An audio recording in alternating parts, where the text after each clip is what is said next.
A huge, So sorry. oh, nice for us to Sorry stop. about that. I missed the beginning there. My mistake.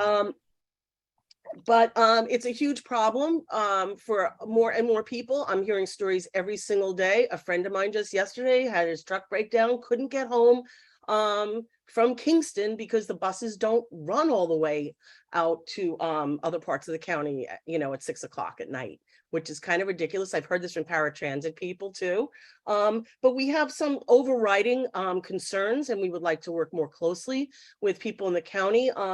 And I just want to say what some of them are, and I hope I've got most of them. We want to have increased routes. We have many county roads that never see a bus. We know there's buses running up and down the thoroughfares. We want increased routes on more routes. We want increased length of service. We want more frequency of service. We need to actually also know when the buses are traveling, where they're traveling, where the stops are, because the maps and the schedules are not up to date. Buses get canceled all the time, and there's no way to inform the general public, or there's very sloppy and non effective ways of informing the general public. We want to also talk about transit hubs and the amenities for people, and having more bus shelters, because there's a lot of places where there aren't any bus shelters. And in the winter and in rainstorms and in extreme heat, this becomes an issue for people who are dependent upon public transit. So hello, and thank you very much. And I may be reaching out to some of you in the near future. Thank you, Cheryl. You got another comment? Yeah, I believe there's a comment from Phil Erner.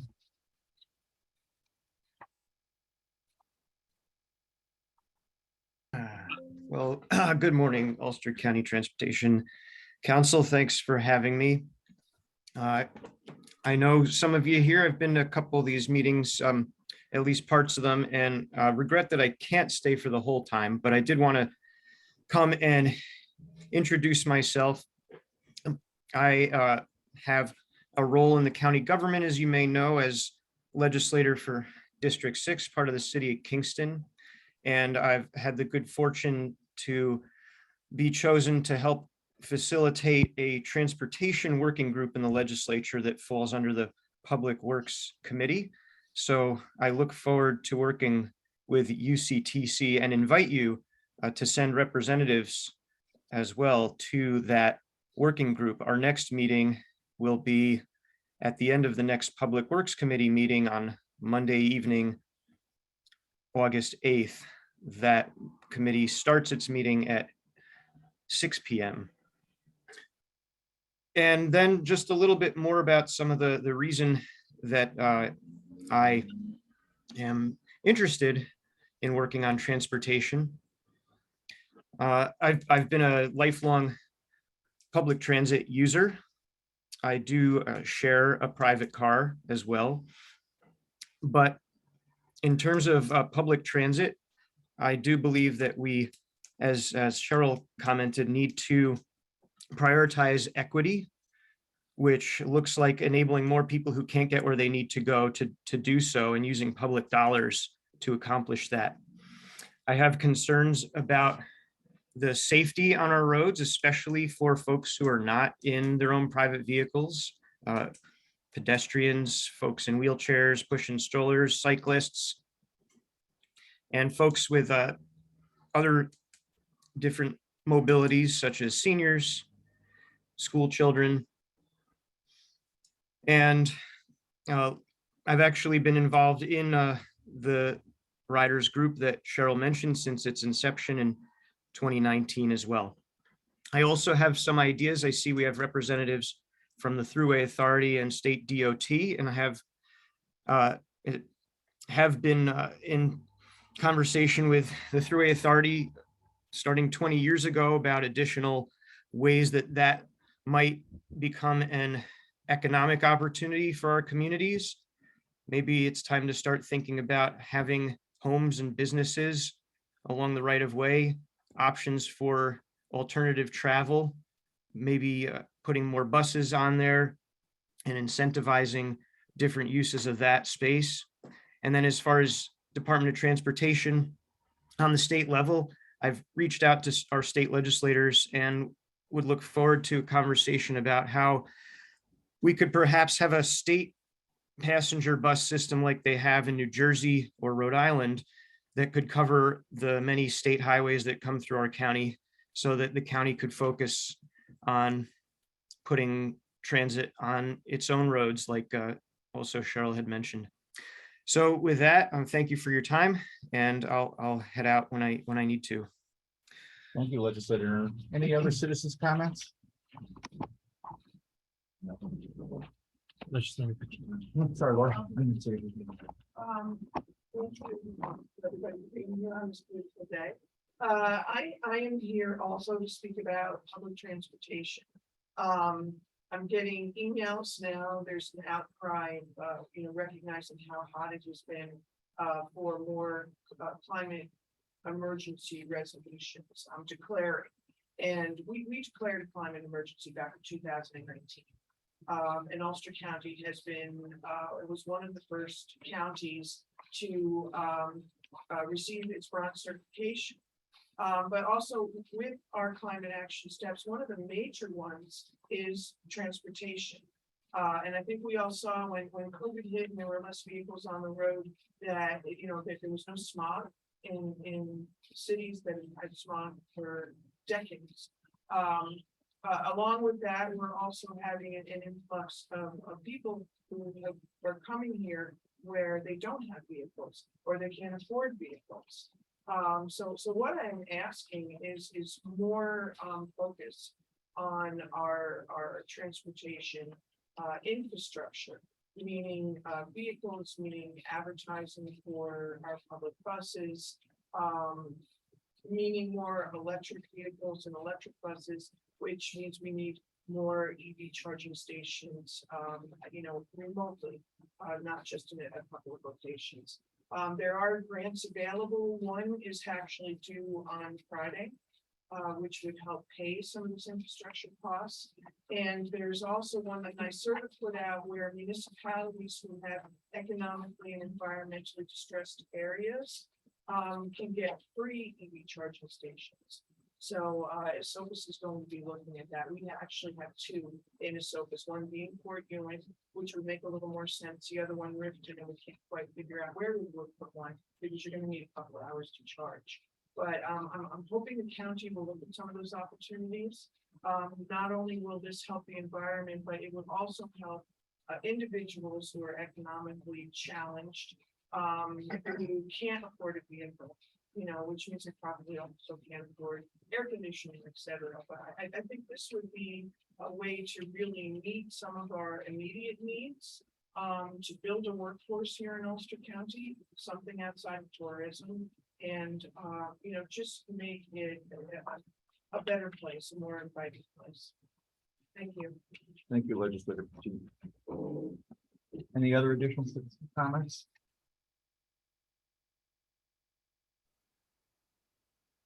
Hearing none. Move on to item 3 on the agenda, approval of February 22nd, 2022 policy committee meeting summary. Do I have a motion for discussion purposes? So moved by Baden. Thank you, Mr. Baden. Do I have a second? Thank you, Mr. Volk. I have a motion and a second. Any discussion? Hearing none. Any opposed? I know we have a number of people on the phone that would stop us from doing a lot of the roll call votes. Any opposed? Any abstentions? So carried. Communications and announcements, Brian? The only communications and announcements that I have right now, I'd just like to draw your attention to agenda item 6 under other old business. As has been mentioned in some of the citizen comments, there are several new federal transportation programs that are slowly being rolled out by the U.S. Department of Transportation. The ones that we're aware of are shown here. If you go to the electronic version of your agenda, those are all linked to the main pages of those programs. So we're keeping aware of the status of those programs and informing our members who or what projects may be eligible as they arise. we can discuss those in greater detail at the conclusion of the meeting. Those are all the communications I have at this time. Any communications, announcements from council members? I have one. Thank you, Mr. Dyer. The Bridge New York voicemail bridge replacement for town of Rochester. We received notice to proceed from the DOT and expect to be awarding contract, awarding opportunity to go to contract this week.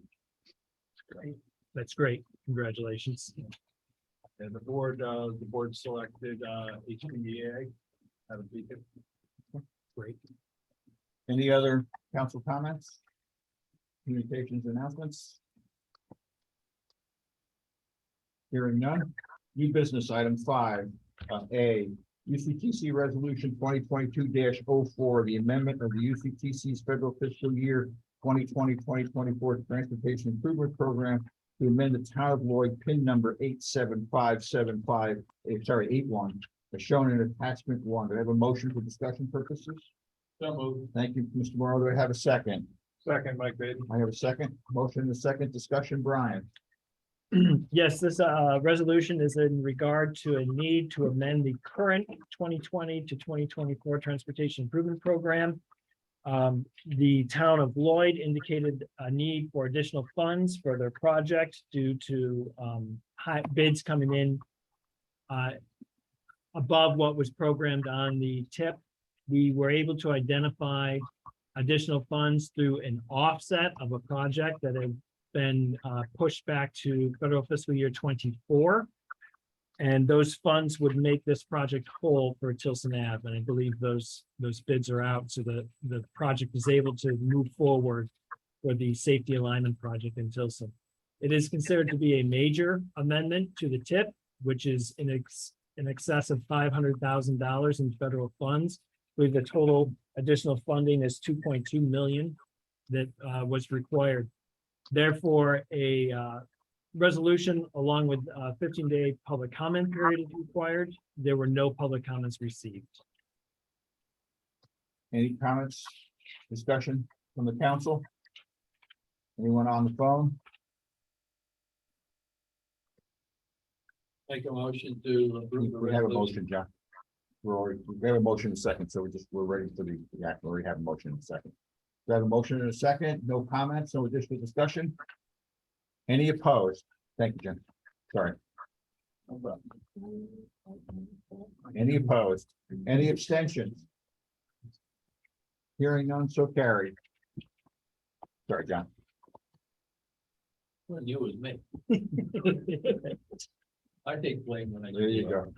Item B, UCTC Resolution 2022-05, amendment to the UCTC Federal Fiscal Year 2020-24 Transportation Improvement Program TIP to add Ulster County Area Transit pins number 8TU011 and 8TU012 as shown in attachment A. Do I have a motion for discussion purposes? Thank you, Mr. Morrow. Do I have a second? Second, Mike Baden. I have a motion and a second. John, Brian, discussion, please. Sure. UCAT in the development of their latest transportation management grant to the FTA identified 2 projects that needed to be added to the transportation improvement program. The first is for the purchase of 2 35-foot battery electric buses for the UCAT fleet. This is part of their ongoing green fleet modernization to add all electric vehicles to the fleet. And the second is to purchase up to 8 battery electric vehicles for the UCAT fleet that would be support vehicles or otherwise vehicles able to provide paratransit. Those also would be fully battery electric, up to 8 vehicles. So these are going into their annual grant. The funding is, of course, federal funding, at least 80% being utilized to provide funding to these projects. Because they are new projects, any new addition to the Transportation Improvement Program, again, requires a resolution along with 15-day public comment period. During that comment period, no public comments were submitted. Thank you, Brian. And we're trying to get a little bit more information on those 8 support vehicles, so we know exactly what they're proposing to purchase. Any discussion? Any questions? I actually, those eight vehicles, what is their primary purpose and what will they do? I mean, Do you want to? No, go ahead. It's my understanding, and Lauren Johnson, the Director of Public Transit, can provide more information at another time if necessary, that these vehicles would provide paratransit service. UCAT is required to provide paratransit to routes, basically 1.5 miles on either side of all the fixed routes. So paratransit is intended for essentially Medicaid recipients. And so they're kind others. of like feeder routes. Basically, that's what I'm thinking. They're disabled individuals. Right, but And I they're mean, curb to curb service. They're not. Right, feeder right, routes. right. They don't feed into the other routes. They're curb to curb service. Right. And there may be, what we're trying to determine is the other support vehicles may actually be vehicle support for on-road assistance should there be a breakdown or something like that. Thank you. Any other comments or questions? Hearing none, any opposed?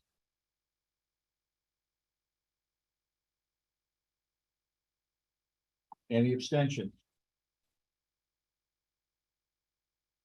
So carried, thank you. Item C, UCTC Resolution 2022-06, distribution of federal transit funding for the American Rescue Plan Act, ARPA, to the Mid-Hudson Valley Transportation Management Area. Do I have a resolution? Do I have a motion for discussion purposes? Thank you, Mr. Volk. Do I have a second? Thank you, Mr. Morrow. I have a motion and second. Brian? Yes, thank you. If you reviewed the summary in the agenda, these funds are made available through the 2021 American Rescue Plan Act Supplemental Public Transportation Apportionments and Allocations. And they were recently provided to the Transportation Management Area, which includes Orange County Transportation Council, Dutchess County Transportation Council, and Ulster County Transportation Council. The formulas were agreed upon by New York State DOT and the 3 transportation councils and are now here shown in Resolution 2022-6. On attachment 1, page 3, you'll note that Ulster County through formula is set to receive $1.3 million for use in its system. And as important is the unallocated amount of money shown at the bottom of attachment 1 of $28.4 million. We have talked routinely about the unallocated fund balance. I think it deserves a little more discussion today, given the amount that's shown here. I don't remember the unallocated balance going over $10 million in total. If it has, it hasn't been much more than $10 million. So This unallocated balance came about because of the commuter carriers in the formula that the 3 MPOs use to distribute transit funds.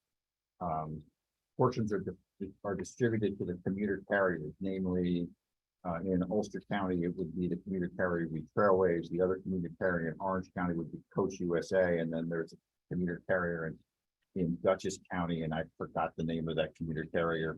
And so what the councils did, and what the councils are doing, let's put it that way, is reserving funding for those commuter carriers, because if anyone remembers back when COVID started, there was a CARES Act distribution for transit within the region. And so we're looking at the drawdown of those transit funds to those commuter carriers before we allocate additional ARPA funds. We're also looking at how those ARPA funds would be used.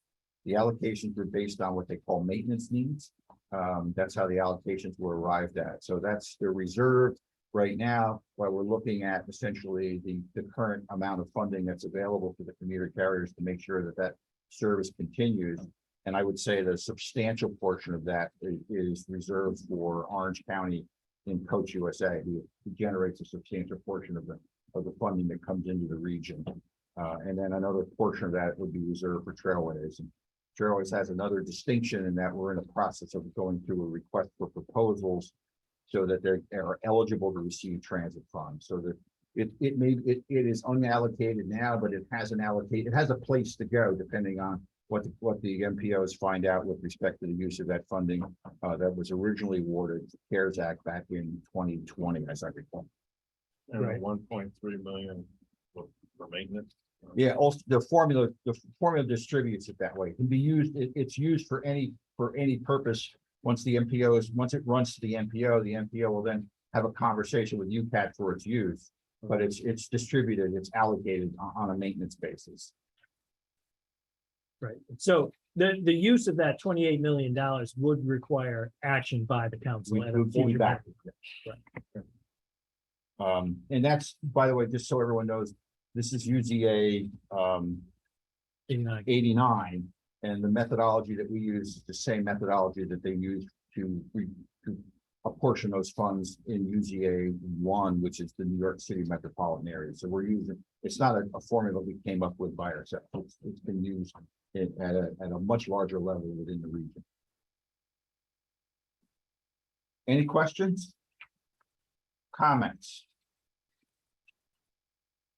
Hearing none. Any opposed?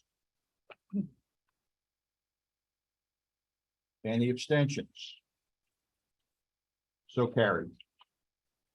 Item D, UCTC Resolution 20-22-07, distribution of federal transit funding for the Coronavirus Response and Relief Supplemental Appropriations Act, otherwise known as SARISA, in the Mid-Hudson Valley Transportation Management Area. I have a motion for discussion purposes.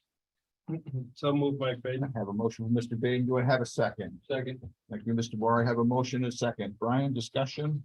Right, this is a very similar fund source and process as was outlined under Resolution 6. I would like to draw your attention to attachment 1 that shows the distribution of funding through formula with Ulster County and its designated recipient, Ulster County Area Transit, scheduled to receive $79,835 through this resolution and appropriation.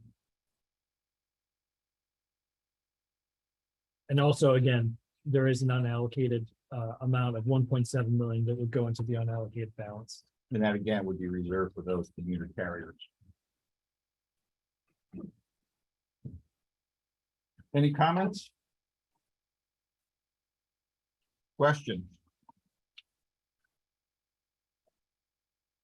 Quiet group today. So, hearing none, any opposed? Any abstentions? So carried. All revenue. Talking about, so it shouldn't be too much out. Item E, UCTC Resolution 2022-08, adoption of the Ulster County Transportation Council UCTC Federal Fiscal Year 2023-2027 Transportation Improvement Program. Do I have a motion for discussion purposes? So moved by Baden. I have a motion for discussion from Mr. Baden. Do I have a second? Second. Mr. Volk is a second. I have a motion and a second. Brian, for discussion. All right, thank you. You may have seen when we sent out the notice for the agenda packet, we included a link to the UCTC YouTube site that included a video of our public meeting that provided the full presentation of this year's 2023 Transportation Improvement Program update. This has been a pretty significant undertaking. Yet, thank you. There are at least 3 copies that I have, printed copies here, available for review. This is the final draft. There were very few changes made between the initial first draft and this final draft. I received a fresh report from New York State DOT, which updated all the projects. I received that yesterday. So the printed copies here include the latest report on all those projects, which are shown on page 35 of the document. So a few points of note. All public participation requirements have been satisfied in the development of this transportation improvement program. We, as I mentioned, included a public meeting that was held on July what date was it? 12th, thank you. On July 12th at the Ulster County Legislative Chambers, and the video of that presentation is available for viewing. We also made the Transportation Improvement Program available for 15-day public review and comment. We received no comments this year on this Transportation Improvement Program. A copy of the advertisement is shown in Appendix B that shows the public notice that was given, along with the distribution to our mailing list, which includes at last count over 700 individuals. The document also in conformance with federal requirements includes an anticipated effects narrative, which explains in detail how this transportation improvement program and the projects included in it are in line with federal performance management requirements, which became a federal requirement in 2015, I believe. Actually, it was 2013, I think, under the MAP 21 Act. So that section is a relatively new component of transportation improvement programs. We also include on page 29 a fiscal constraint table, which is potentially one of the most important components of the transportation improvement program. It basically documents how the projects within this TIP meet are fiscally constrained in that they conform to federal dollars made available to us and are within that budget essentially. And the financial plan that table is included is a federal requirement of a TIP. And finally, in conformance with federal requirements, we have in Appendix A an NPO self-certification. So this is roughly 5 pages of documentation that explain how this metropolitan planning organization conforms to all federal requirements of the metropolitan planning organization.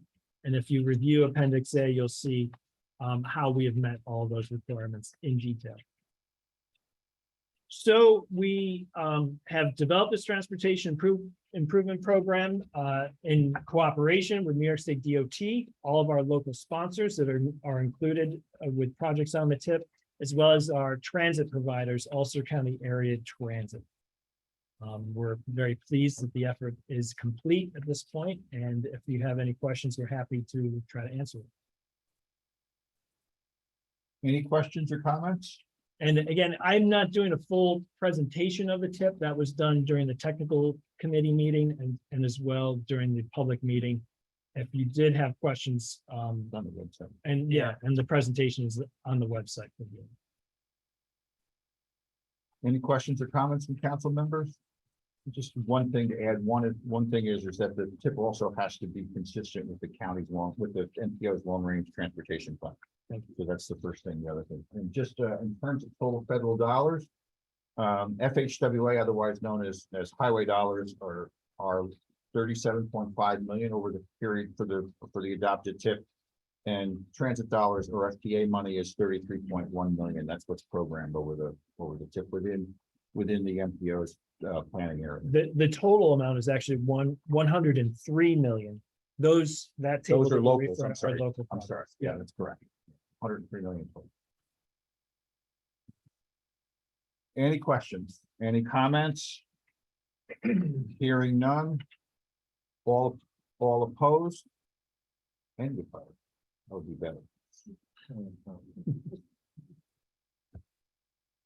Hearing none. Any abstentions? Your husband. Well, no abstentions, no opposed, so carried. Thank you very much. Item you. number 6.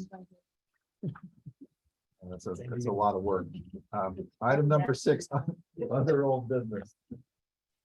Yes, I wanted to identify some of the new federal programs that we continue to keep our eyes on. The first is the carbon reduction program. We're starting to receive information and guidance on the carbon reduction program. Of note is that for the first time in a long time, metropolitan planning organizations in New York will have our own allocation of dollars for use and distribution within Ulster County. I don't believe it's a significant amount of funding for the Kingston urbanized area. So these dollars are generated based on census areas and urbanized areas. So for the Kingston urbanized area, I believe it's somewhere in the vicinity of $100,000. So it's not a significant amount of money. And as we move forward, all of the MPOs across New York State, as well as New York State DOT, will have to use these dollars in conformance with a state carbon reduction program. That plan is being developed as we speak. It will probably be 12 to 18 months away. But we are able to utilize those funds, I think, later this year after we receive our allocation through notification. The transportation management area that we're a part of as well will receive somewhere in the vicinity of, I forget the exact amount, but it's several $100,000. So we are generating funds that can be used toward carbon reduction projects. I haven't reviewed the specific projects that are eligible at this time, but it does include planning, and it does include construction of facilities that would help reduce our dependence on the carbon-based fuel sources. I would presume include the construction of EV charging facilities, among a variety of other types of projects. So we'll continue to look at this program. If you follow the link, you can read about the program and the requirements of states and MPOs that we'll be working toward in the coming months.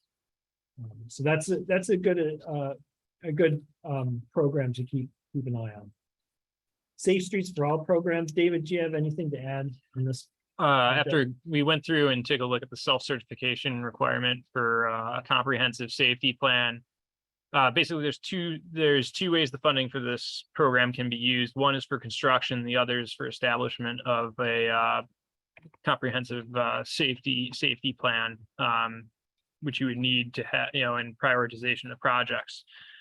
We were hoping that our county road safety plan that we had completed in the past couple of years would be sufficient to meet the self-certification requirements, but there's a few components that are missing from in there that if we really want to have a strong application for the construction of the projects and identification and prioritization of projects, we should go back and revisit the road safety plan and add in some of those key components, mostly surrounding project prioritization. I believe there's some outreach work that we're looking to improve upon, and there's a couple other key components in there that we would want to make sure that we had covered in order to help with an application for construction. We could apply underneath this program to get those components. There's an 80% 80-20 split on that funding, 80% federal, 20% local, or we could utilize our Unified Planning Work Program funds, which has a higher or lower local match. So we'll be looking at doing that, I think, with UPWP funds if we're looking to pursue these funds in the future. Thank you, David. And then reconnecting communities opportunity. Right. This links to that program as well. There was a webinar that was held, I believe, 2 weeks ago. It was the day after that pesky little tornado hit us. So I missed it because I didn't have power for a few days.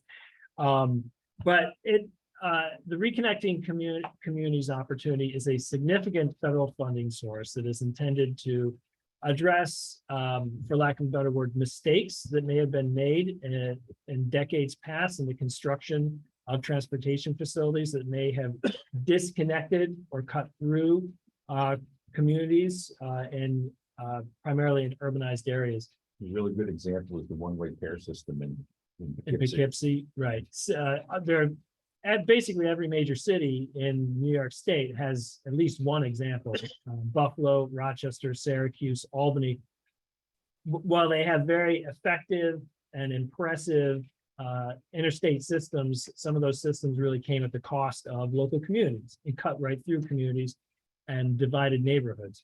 So that's the intent of this new federal program of funding. I believe there's a project minimum of $5 million. We did draw the city of Kingston's attention to this project. I do not know if they attended the webinar or if they intend on applying. It is what I would consider to be a heavy lift for a municipality to apply. You really have to have your ducks in a row. The application in and of itself takes a lot of effort and organizational capacity. And then if you're lucky enough to receive the grant, it takes a significant amount of effort and capacity to manage it to successful completion. I did want to make people aware, though, that is an opportunity. And it does specifically mention railroad. So the idea that there may be an opportunity with respect to storage issue comes to mind. And we've mentioned this, as well, and taken a quick look at it. Next, New York State DOT hosted a webinar last week on the National Electric Vehicle Infrastructure Program, the NEVI program. This link should link to the simulcast of the webinar.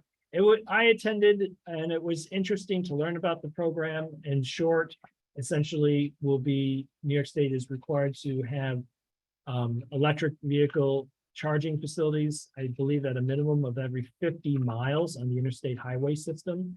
And New York State DOT staff, including Carolyn Ryan, who sat at this table in previous years, outlined the process by which they identify the locations where they'll be including those facilities. And there'll be a minimum, I believe, of 4 individual bays at each facility, and each facility will have to have ADA, Americans with Disabilities Act requirements associated with them as well. So if you're interested in the NEVI program, please check out that webinar as well. So these are the 4 programs that I'm presently aware of that have fallen under the new bipartisan infrastructure law, or the IIJA, Infrastructure Investment and Jobs Act, which is the larger bill. It's important to note, we just passed the new transportation improvement program. Those funds were not made available as part of our TIP update. So there are a lot of federal dollars that have yet to, rules have not even been assigned to these federal dollars at this point in time for their expenditure.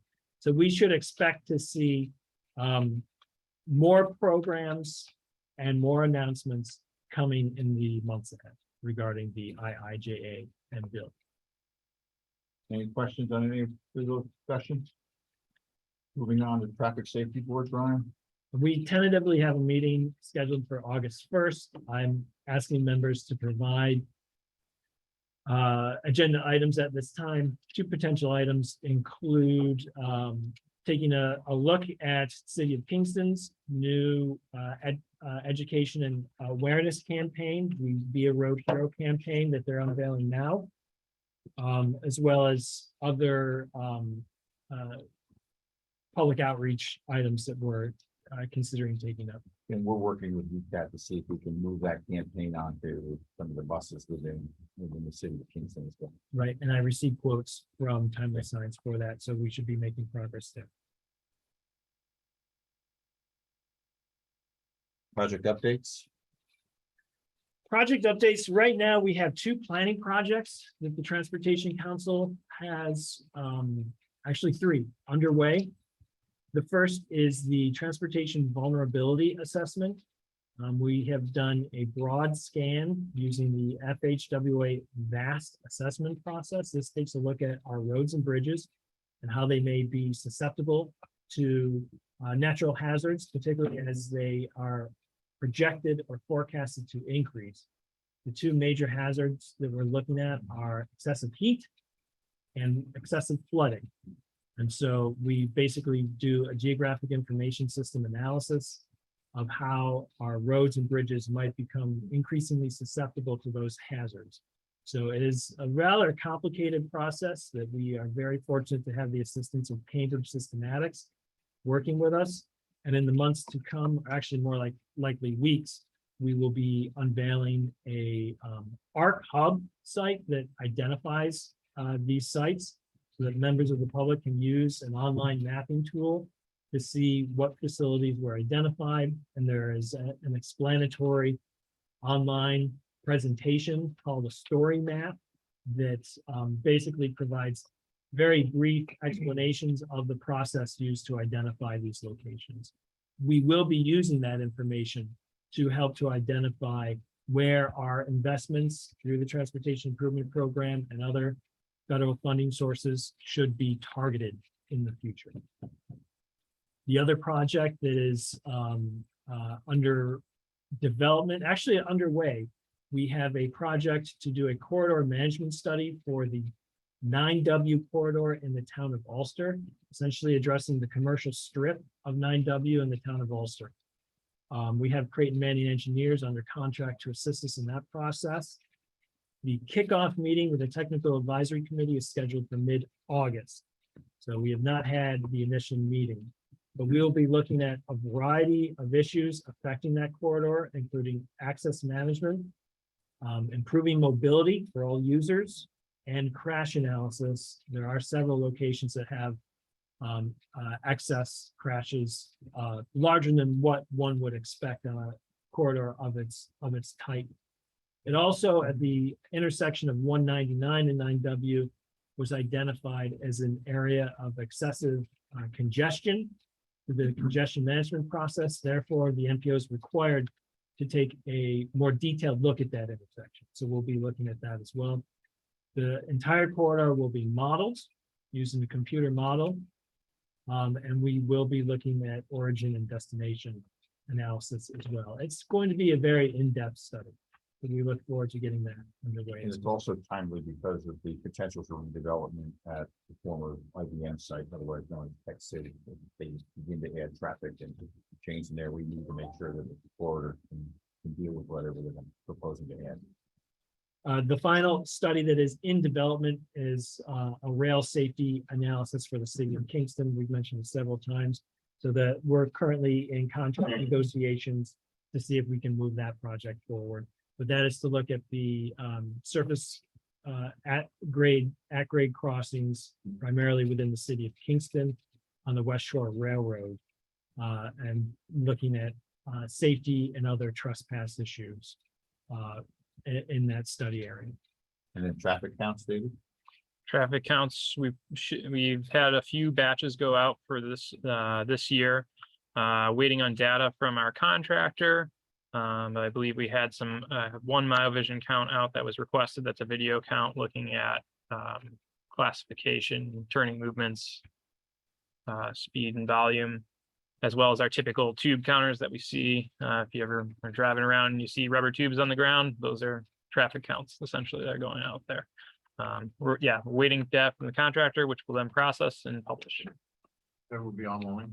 Yeah, we usually push our data out to New York State DOT. They have a great viewer, and it's a nice central location. We supplement their count program with some of the counts that we want to see on our local system, and then if we can push them over to there, they can publish them all, and it's nice to view. Front of my house, but one from my house, and Orange County, but 1.25 miles up the road.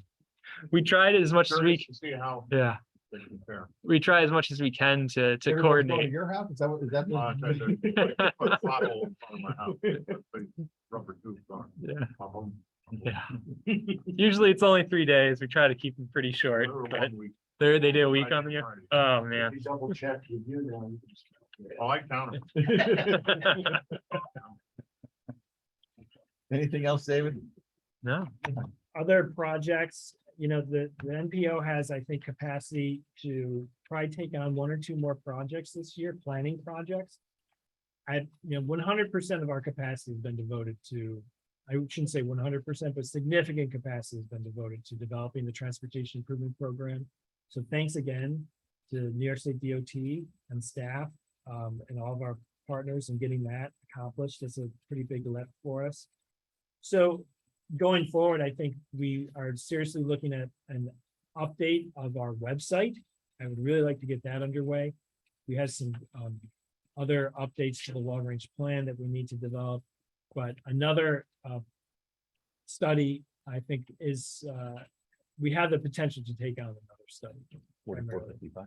4455 has been a safety study that's been programmed on the Unified Planning Work Program for some time. That is certainly a priority.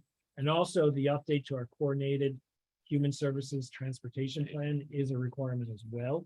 So we need to get that addressed as well. So Next, we have something called 5310 funds. It's basically for elderly and disabled. And we distribute those funds to essentially make sure that transit service is available for those individuals that are elderly and disabled.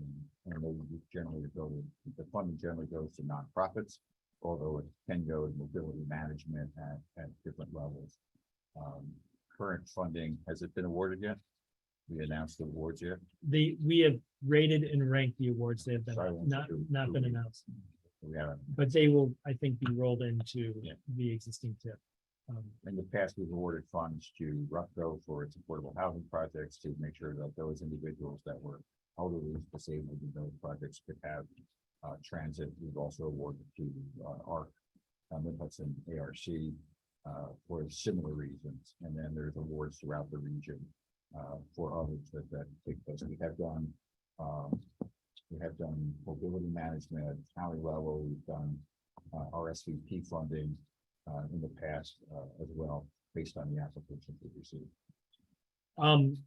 Then finally, before we adjourn, just like to note, we are scheduled to meet, the technical committee is scheduled to meet on Tuesday, August 23rd. We will have additional transit funding resolutions that will be available for review, including section 5307 and 5339 funds available to be distributed through the TNA. Please Thank you. stay tuned. I have a couple of announcements as well in terms of project updates. One would be that the county did receive, as part of a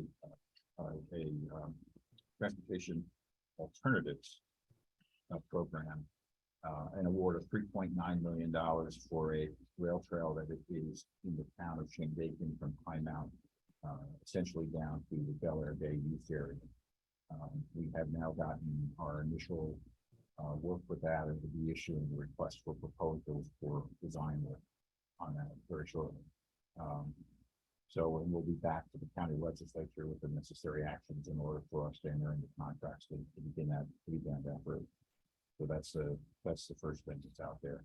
The second thing is we're working diligently to try to make a letting for fall of a Kingston Rail Trail, and we finished, I think, our what they call 106 review, which is an environmental review of that work, and we're hopefully going to be able to go ahead and begin to let that project. That the Kingston Rail Trail runs from Washington Avenue out to the town of Pearl and connects into the rail trail that runs along Route 209. We were fortunate enough to have the department allow us to roll some of those monies in, additional monies for those work. We were held up for a substantial amount of time while we went through intervening proceedings with respect to an owner that was trying to swap easements with us, and we couldn't swap those easements because of federal requirements. That work has now been settled. It's on the ONW, that's correct, John. And so we anticipate that we would be able to let that project very shortly. And we're currently going through a number of supplemental agreements that we have to reach with the department. Anything from the council members? Any announcements? Projects, council members? Hearing none, we're adjourned. Thank you. You can take me for some. Take care, everybody. Be safe, stay healthy. Thank you. Thank you, Herb. Mr. Litz. Yeah, I do. Thanks, Don, for coming up. Thank you. Yeah, I'll do it electronically. The person for the.